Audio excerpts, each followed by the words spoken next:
The small scout ship slowed as it approached the blue planet. On the bridge, Commander Zixtal stared at the viewing screen with his 4 eyes wide open. The planet below was beautiful, but deadly. His thin gray fingers tapped nervously on the control panel. "Remind me again why we're here?" he asked, his voice vibrating with anxiety. Officer Palana looked up from her station. The Council detected unusual radio signals. "They think something intelligent might have evolved on this death world." Zixtal shuddered. Sol 3, or Earth, as the locals called it, had been classified as a Class 5 death world for centuries. The toxic oxygen atmosphere alone would dissolve their breathing membranes in minutes. The crushing gravity would break their fragile bones. The extreme temperature variations would cause their cellular structure to rupture. Not to mention the deadly radiation levels from their star. "Begin scans," Zixtal ordered. "Keep our distance." Remember what happened to the exploration team that tried to land here 300 years ago. Everyone on the bridge remembered the story. None of those explorers had survived more than a few minutes on the surface. The ship's sensors hummed as they analyzed the planet below. "Commander, you need to see this," called the science officer, her voice trembling. Zixtal floated over too. Her station. The screens showed cities, roads, flying machines, and ocean vessels. More shocking were the readings of the creatures who had built them. "This can't be right," Zixtal whispered. "They're carbon-based, but they're breathing oxygen. As if it's not poison. And their bodies contain calcium-1, of the most toxic elements in the galaxy. They're walking around in radiation levels that would kill us in days," added Pelina. "And look at their thermal readings. They maintain a constant body temperature of 37 degrees. That's near boiling for our species." Zixtal made a decision. "We need a closer look. Prepare the landing craft. We'll observe one of their less populated areas." Meanwhile, in the northern region of Montana, Jack Harper sat on his cabin porch watching the sunset. At 42, the former Navy SEAL had found peace as a park ranger in this quiet corner of wilderness. His weathered face showed the lines of someone who smiled often, but had seen his share of troubles. Jack took a sip of his coffee and noticed something strange in the darkening sky. A light moved in ways no aircraft should, stopping suddenly and changing direction at impossible angles. "That's new," he muttered to himself, reaching for the binoculars he kept by his chair. Through the lenses, he could see a metallic object descending toward the clearing about half a mile from his cabin. Jack wasn't the type to panic. After 20 years in the military, he had learned to assess situations calmly. This wasn't a military craft, at least not any he recognized. Jack grabbed his jacket, flashlight, and the handgun he kept for protection against wildlife. He didn't call it in yet. No sense causing a panic if this turned out to be nothing. He'd check it out first. The hike to the clearing took him 15 minutes. The night air was cool, around 40 degrees, with a light breeze rustling through the pine trees. Jack moved quietly, years of training making his footsteps nearly silent on the forest floor. The clearing came into view, and Jack stopped at the tree line. There, sitting on the grass, was a silver craft about the size of a small bus. It had no visible windows, just a seamless metallic surface that seemed to glow faintly in the moonlight. As Jack watched, a section of the craft slid open, and light poured out from inside. 3 figures emerged, and Jack had to steady himself against a tree. They were not human. Each stood about 4 feet tall, with slender, almost fragile-looking bodies.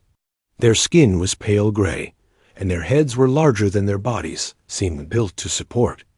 4 large black eyes dominated their faces, and they moved with an odd floating motion, as if Earth's gravity was too much for them. They wore what looked like thin silver suits that covered them completely except for their faces. Each carried a small device that blinked with colored lights. Jack knew he should back away and call this in. This was first contact with an alien species, something for governments and experts to handle. But curiosity kept him rooted to the spot. One of the aliens held up a device that emitted a soft humming sound. It swept the area slowly, then stopped when it pointed in Jack's direction. All three aliens turned to look toward the trees. Where he stood, Jack made a decision. He stepped out from the tree line, hands raised to show he meant no harm. The reaction was immediate, and not what he expected. The aliens recoiled in what looked like terror.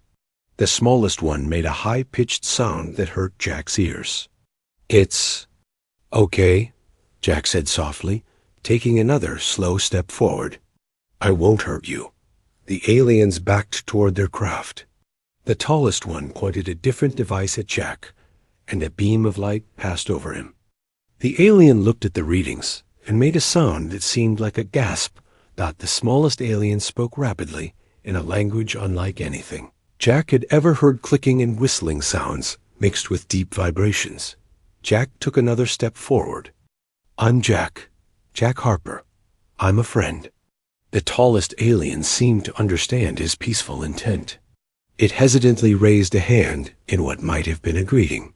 Then the device in its other hand blinked red, and the alien's posture changed instantly. "Got it," made a sharp sound to the others, and they scrambled back toward their craft. The tallest one kept the device pointed at Jack, backing away slowly. "Wait," Jack called. "I just want to talk." But the aliens were clearly frightened. They retreated into their craft, the door sliding shut behind them. Moments later, the craft hummed to life and rose silently into the air. Jack watched as it accelerated upward at an impossible speed, becoming just another light in the night sky within seconds. On the Federation ship, Zixtal was trying to calm his racing hearts. "It approached us," he gasped. "Did you see it? Walking in that toxic atmosphere as if it was nothing. And the scans, it has iron in its blood." "Iron!" "The most reactive metal in the galaxy, flowing through its veins." "The creature's body temperature was 37 degrees, Pilana added, her voice shaking. "It was walking around in near-freezing temperatures with minimal covering. No protective gear." "And the strength readings," the science officer added. "In our gravity, it could tear us apart with its bare hands." Zixtal looked at the sensor. "Dada again. We need to report this to the Council immediately. This planet doesn't just host life. It hosts monsters that evolved in conditions that would kill any normal species. If they ever leave their world?" He didn't finish the thought. He didn't need to. Everyone on the bridge was thinking the same thing. A species that could breathe poison, drink acid, and withstand radiation would be unstoppable if they ever reached the stars.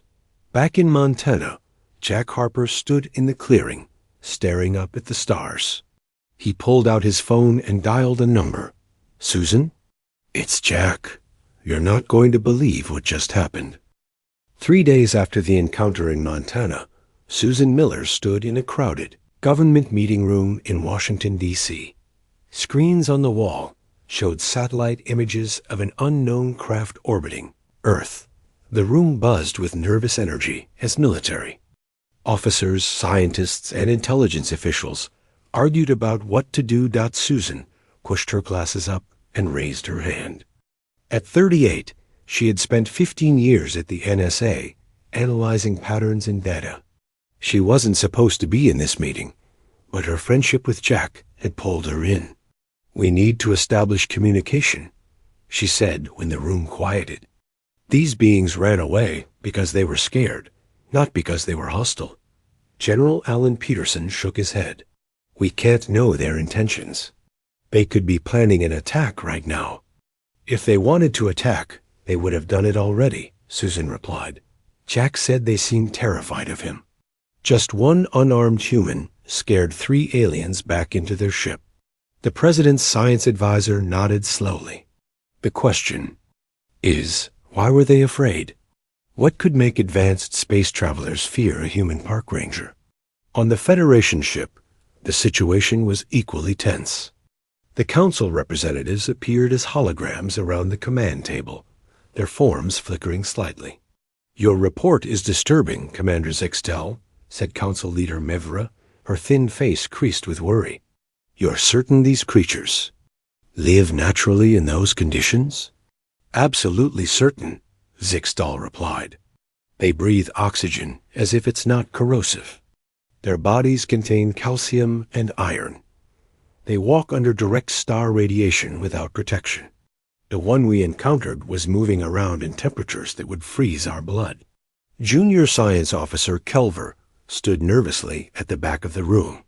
He was younger than the others, only 50 years old barely, an adult by their standards. This was his first deep space mission, and he couldn't help feeling fascinated rather than just afraid. "If I may speak," he said hesitantly. All eyes turned to him, and he felt his skin flush blue with embarrassment. "The humans have achieved remarkable things despite their harsh environment," he continued. "Their technology is primitive compared to ours, but they've built it while living on a world that should have killed them. That shows incredible adaptability."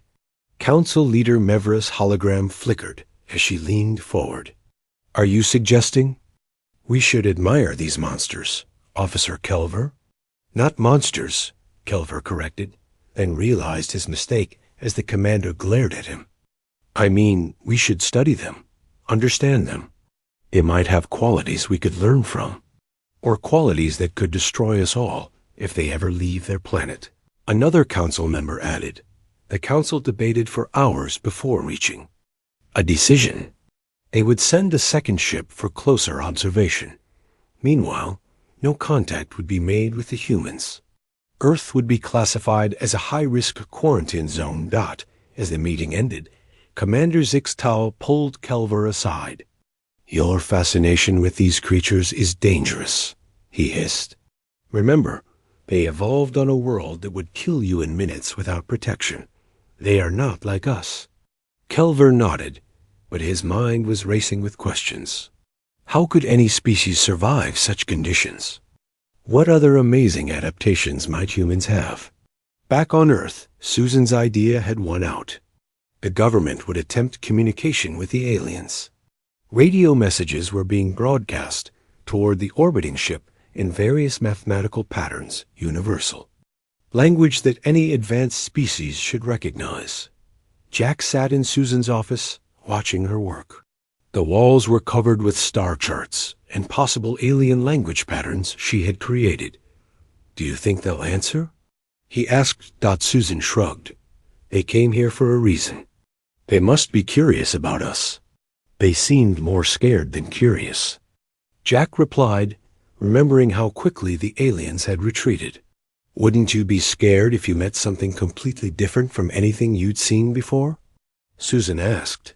Before Jack could answer, one of Susan's assistants burst into the room. "We've detected a second alien ship entering Earth orbit," he said breathlessly. "This one's bigger than the first."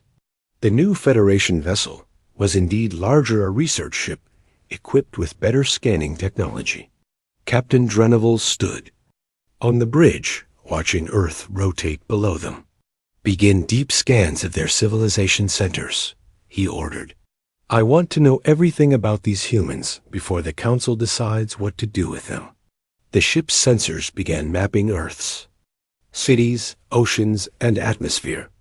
The results confirmed everything in Zixtel's report and revealed even more frightening details.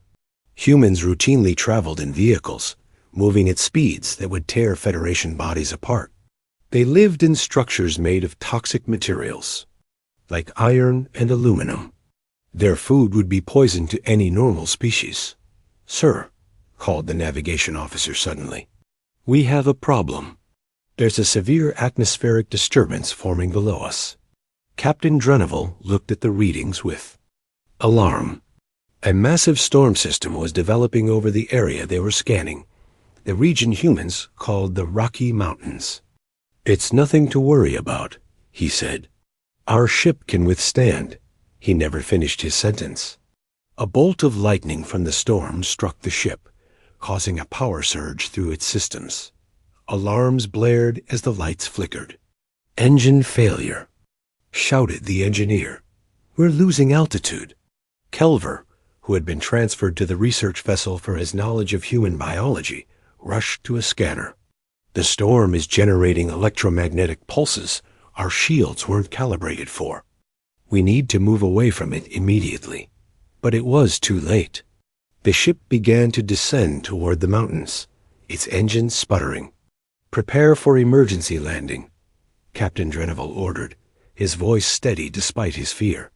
"And activate the distress beacon." The ship plunged through Earth's atmosphere, heating up as it fell.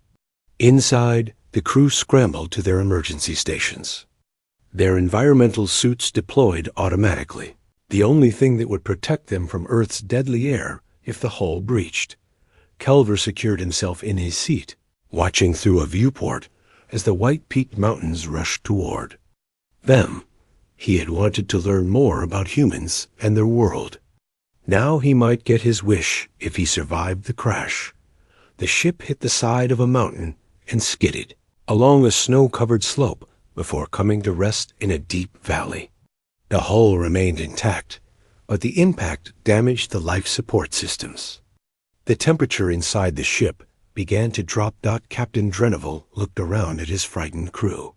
"The main ship received our distress call. They'll send help." But everyone knew the truth. In this harsh environment, with a snowstorm raging, outside, they might not survive long enough to be rescued. Jack woke up to the sound of his phone ringing. He fumbled in the dark and checked the time. 3:14 a.m. The caller ID showed Susan's name. "Jack, we need you," Susan said without greeting. "One of the alien ships crashed in the Rockies, about 50 miles from your location. A snowstorm is moving in, and our rescue teams can't get there for at least 8 hours." Jack sat up, suddenly wide awake. "How do you know they survived?" "We're picking up strange energy readings from the crash site. Their ship seems mostly intact, but they're in trouble. The temperature up there is dropping fast." Jack looked out his window at the snow already falling. "What can I do? I'm just a park ranger." "You're also a former Navy SEAL who knows those mountains better than anyone," Susan replied. "And you're the only human who's seen these aliens up close. We need you to check if there are survivors and help them until the military arrives." Jack thought about it for only a moment. "I'll need help.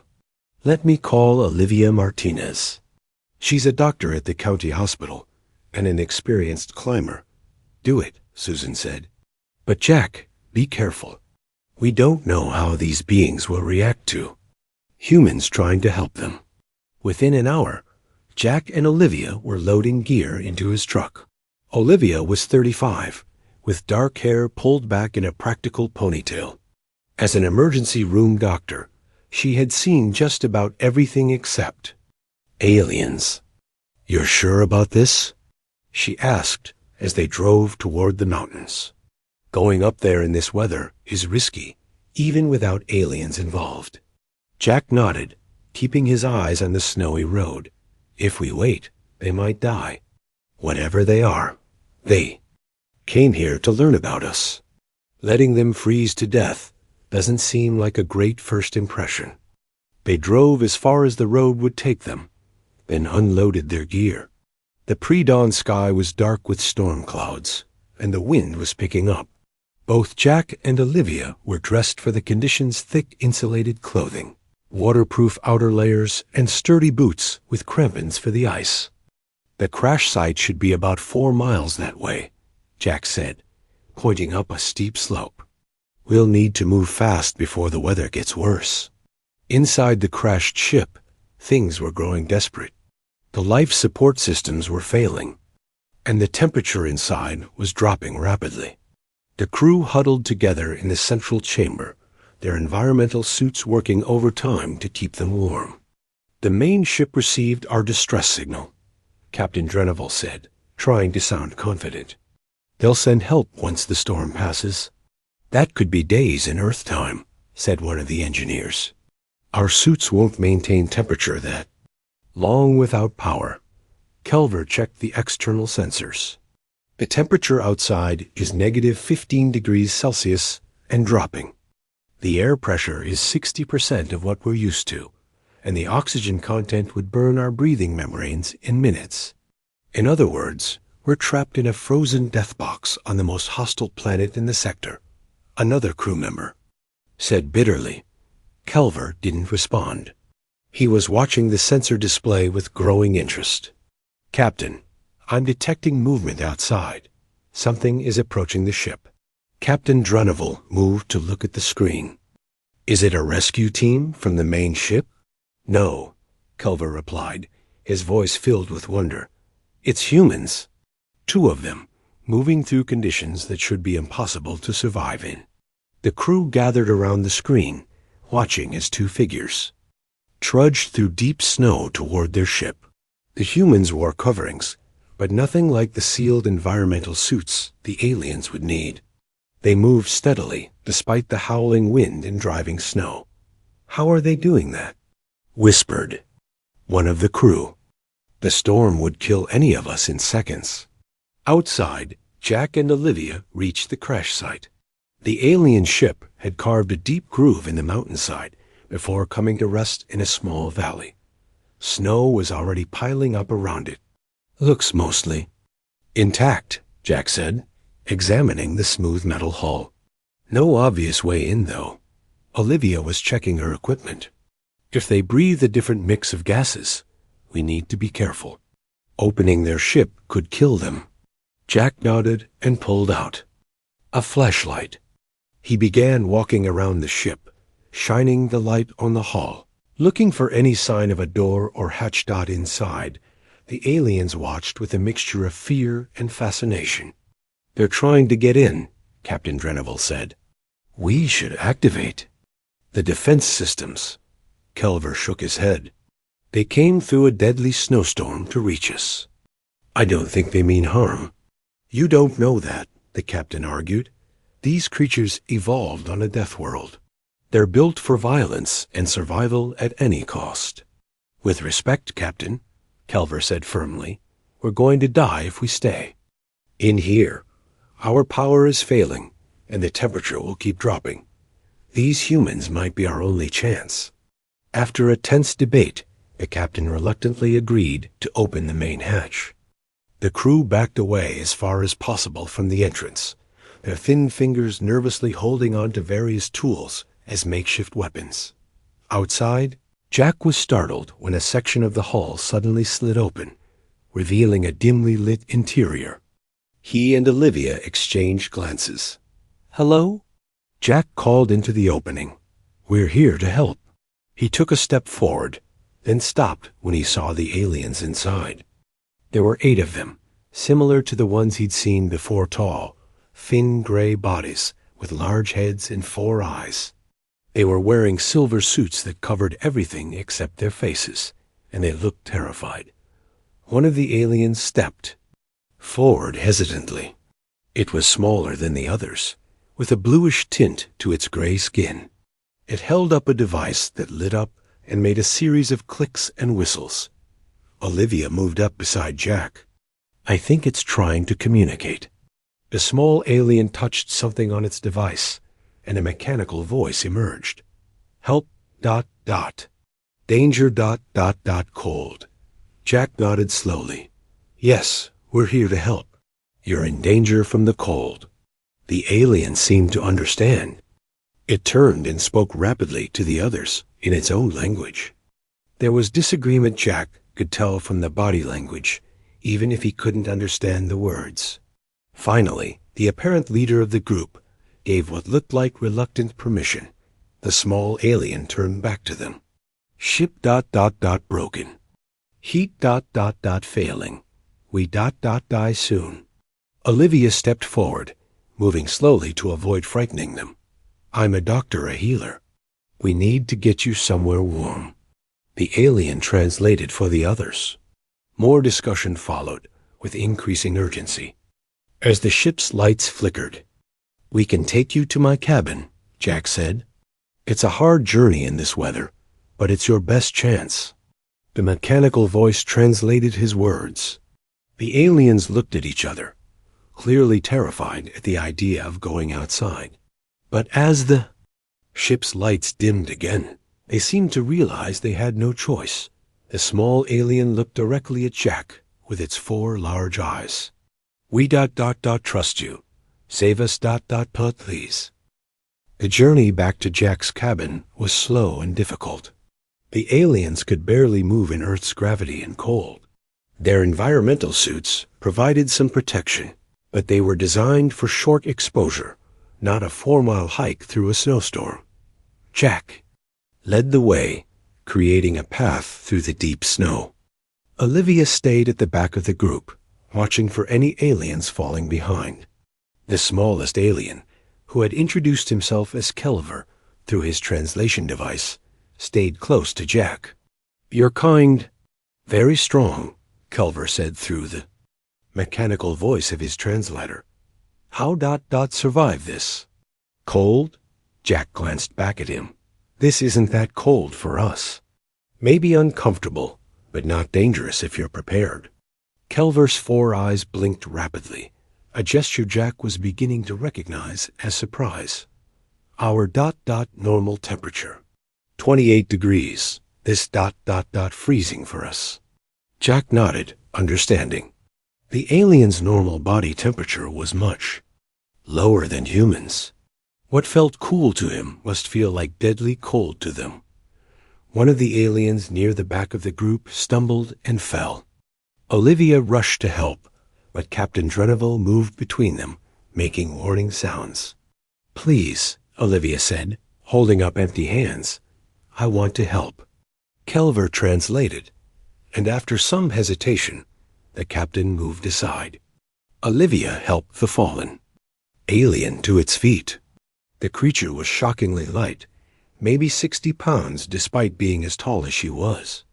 "Their bones must be hollow or something," she whispered to Jack when she caught up. "They're built for a much lower gravity environment." By the time they reached Jack's cabin, 3 of the aliens were being carried by their companions. Jack hurried to start a fire in the fireplace and turn up the heating system. The aliens huddled near the heat sources, their silver suits reflecting the orange glow of the flames. They spoke to each other in their clicking, whistling language occasionally.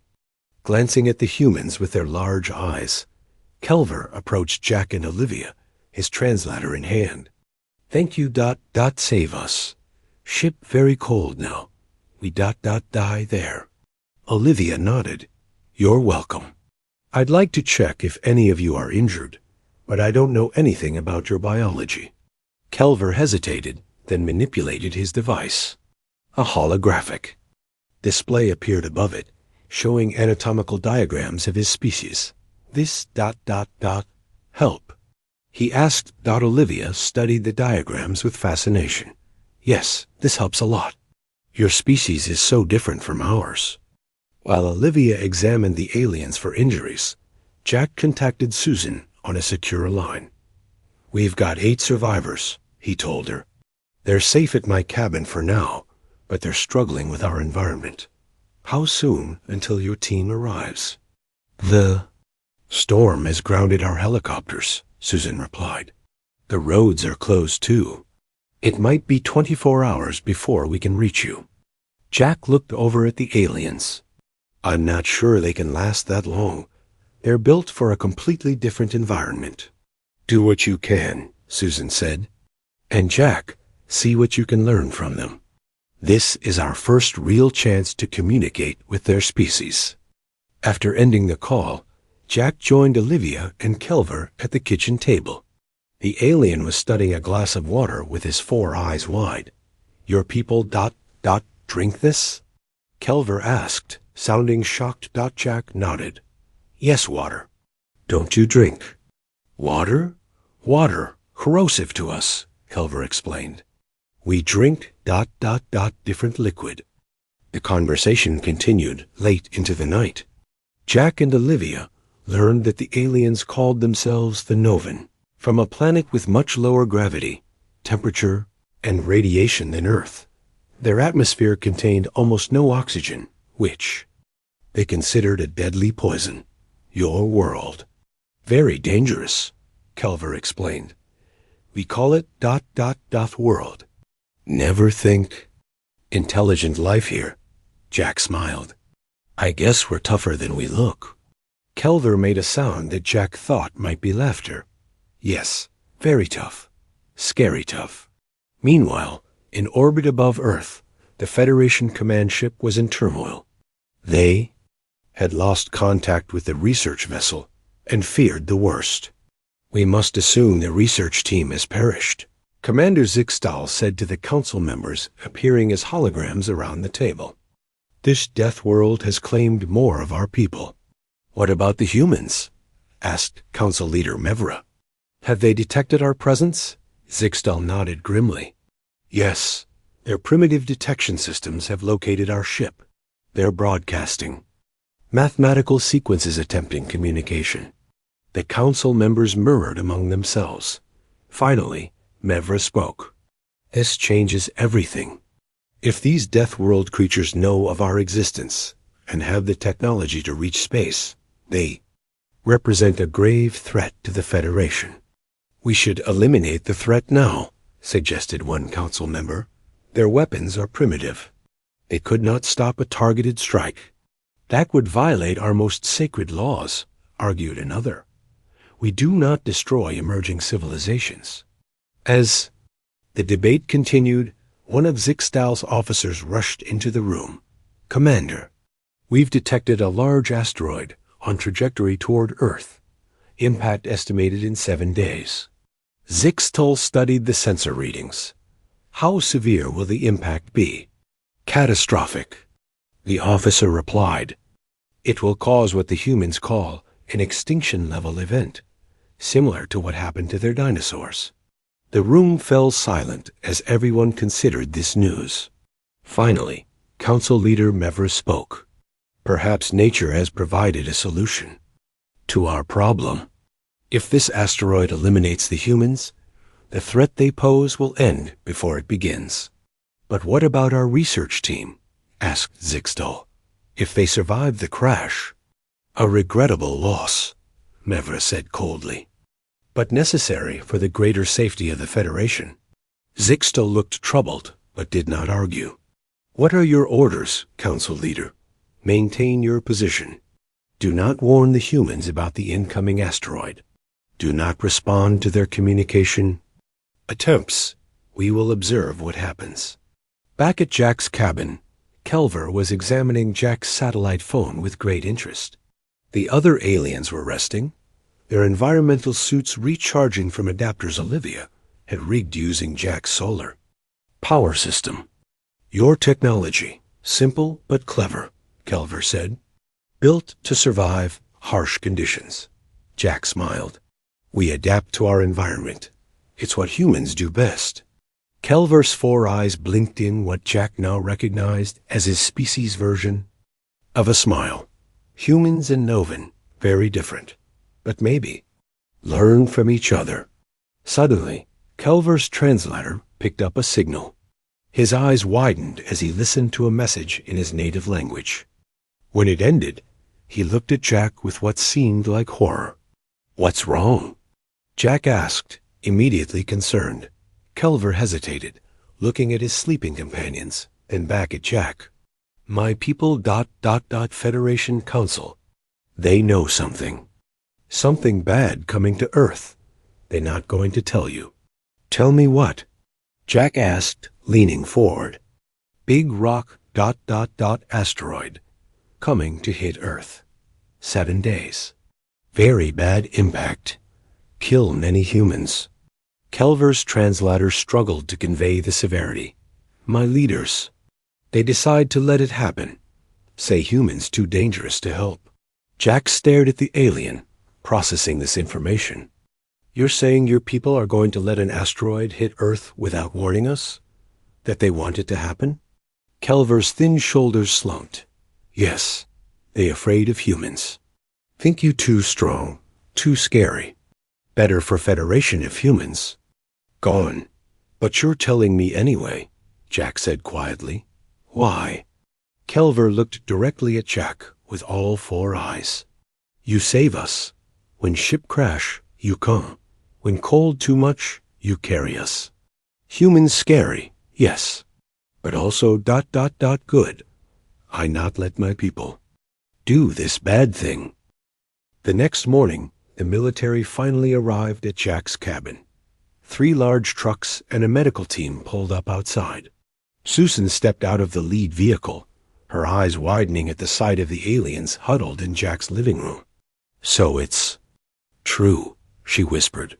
They really are here. Jack pulled her aside. We have a bigger problem than alien visitors. Kelver intercepted a message from their main ship. There's an asteroid headed toward Earth. Impact in 6 days. Extinction level. Event. Susan's face paled. Are you sure? How does he know? Their sensors are much more advanced than ours. They detected it days ago. Jack lowered his voice further, and their leaders decided not to warn us. They think humans are too dangerous to the galaxy. The asteroid solves their problem. Susan looked over at Kelver, who was helping Olivia tend to the other aliens. But he told you anyway, Jack nodded. He doesn't agree with his leaders. He thinks we deserve a chance. Within hours, the information was confirmed.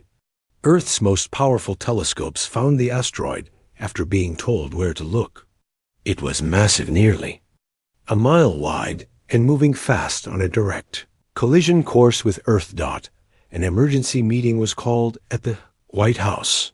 Susan presented the information, while Jack and Olivia attended with Kelver, who had insisted on coming despite the risk to his health. The other aliens had been moved to a specially prepared facility where the environment could be adjusted to suit their needs. All of our models show the same outcome, said the NASA director, pointing to the screen. This asteroid will hit the Pacific Ocean with enough force to create tsunamis that will devastate coastal cities on 3 continents. The dust and debris thrown into the atmosphere will cause a global winter lasting years. Billions will die. What about nuclear missiles? Asked the president. Can we destroy it or deflect it? The NASA director shook his head.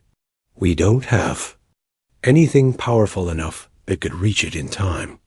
And even if we did, breaking it up might just create multiple impacts instead of one. The room fell silent. Then Kelver spoke through his translator. Federation ship ... has weapon. Could destroy asteroid. But Council ...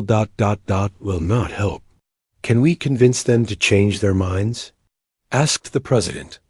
Kelver's 4 eyes blinked sadly. They see humans as future threat, too strong, too adaptable. They prefer humans not reach space. Then we're on our own, Susan said firmly. We need another solution. Jack had been quiet, thinking. Now he looked at Kelver. What about your crashed ship?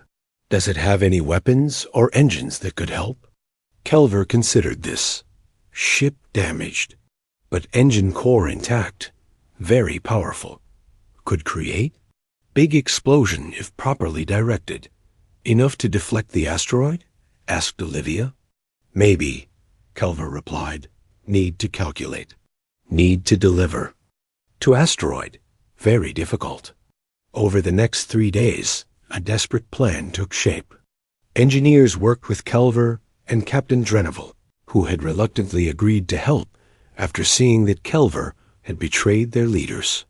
They modified the engine core from the crashed ship, turning it into a makeshift deflection device. Problem was delivery. No existing Earth rocket could reach the asteroid in time, and Kelver made a surprising suggestion. Federation shuttle ... still functional in our ship. Small but fast. Could reach asteroid in time. Can any of us pilot it? Jack asked. Captain Dreneval shook his head. Controls designed for Novan hands. And journey very dangerous. High radiation, Low oxygen. No human could survive. I'll go, Kelver said simply. Everyone looked at him in surprise. I can pilot shuttle, can deliver device. It would be a one-way trip, Olivia pointed out gently. Even if you could trigger the device and get away, you couldn't make it back to Earth before running out of life support. Kelver nodded. I know, but this right thing to do. Jack looked at the alien who had become something like a friend in these strange few days. No, I'm going with you.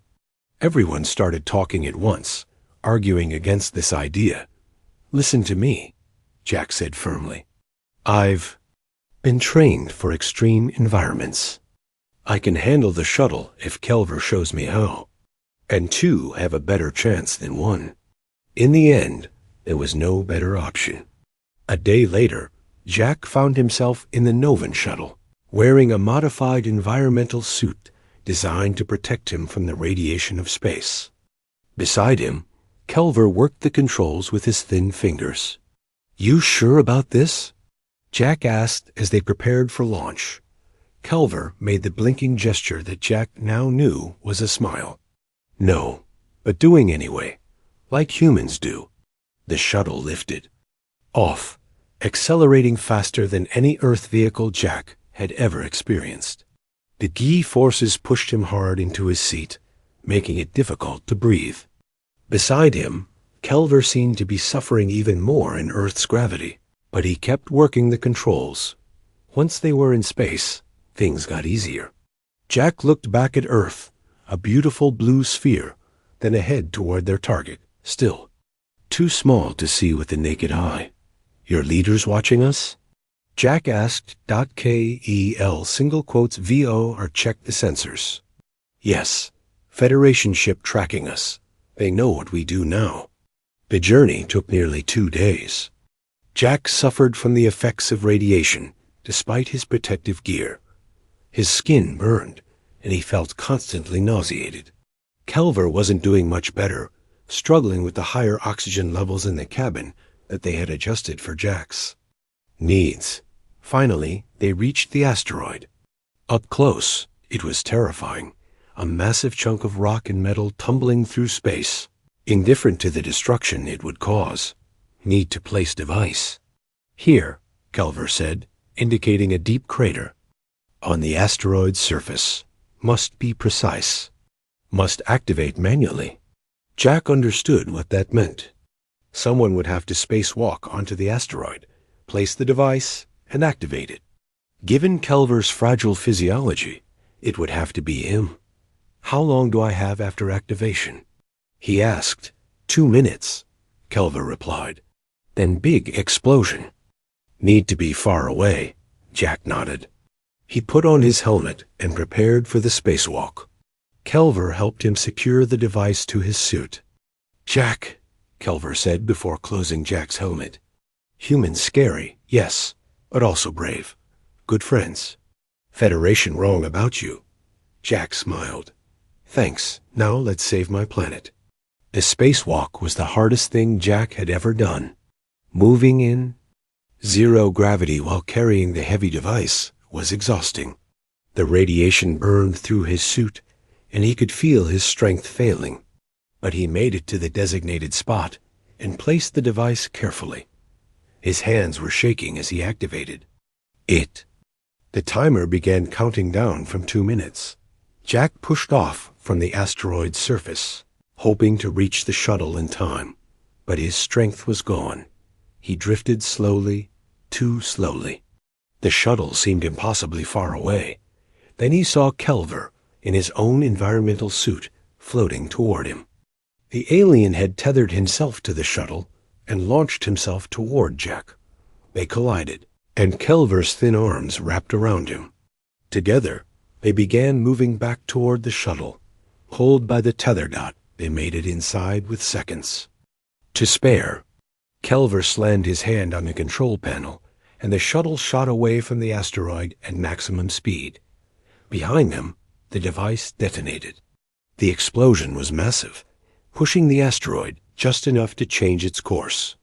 Earth was saved. In orbit around Earth, The Federation Council watched in amazement as their sensors confirmed the asteroid's new trajectory. It would now miss Earth by thousands of miles. "How is this possible?" demanded Council Leader Mevra. "How did they know?" Commander Zixtal looked at the readings from the shuttle that was now returning to Earth. "It appears Kelver told them, and a human went with him to place the device. A human survived space and radiation exposure?" The Council Leader could not hide her shock. "It seems we have underestimated them," Zixtal said quietly. "Perhaps they are not the monsters we feared, but potential allies we never imagined." 2 weeks later, a formal meeting took place at the United Nations. The Federation Council had reversed their position. Earth was no longer classified as a quarantine zone, but as a potential member world. Humans were no longer seen as terrifying Death World monsters, but as remarkably adaptable beings with much to offer. The Galaxy. Chak sat in the audience, still recovering from radiation exposure, but healing well. Beside him was Kelver, who had chosen to remain on Earth as the first Novan ambassador. "Your world's still scary," Kelver said through his now much improved translator. "But not Death World anymore. Now ... friend world?" Jack smiled. "Just wait until they see what humans can do when we reach the stars." Kelver made his blinking smile. "Galaxy not ready for that. But we'll learn."